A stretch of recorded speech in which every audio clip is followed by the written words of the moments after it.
अस्सलाम वालेकुम। मैं उम्मीद करती हूँ आप सब खैरियत से। हम बना रहे हैं आलू पालक। 120 ग्राम तेल डालेंगे। 1 चम्मच अदरक लहसुन है, ये डालेंगे। 6 गोल मिर्चें हैं, ये डालेंगे। 6 मिर्चें हैं हरी वाली, ये मैंने कूट के रखी है। 1 चम्मच नमक है, ये 1 किलो पालक ली थी।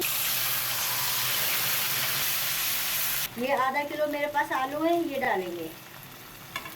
धो के अच्छी तरीके से छन्नी में रखी थी। आप भी जब धोएं छन्नी में रखें। फिर उसके बाद मैंने बर्तन में डाल के पालक 5 मिनट के लिए भाप में पकाई थी। उसके बाद फिर मैंने सिल पे पालक पीस ली थी। 5 मिनट तक हम मसाले के साथ पालक आलू को भूनेंगे। 5 मिनट हो गए।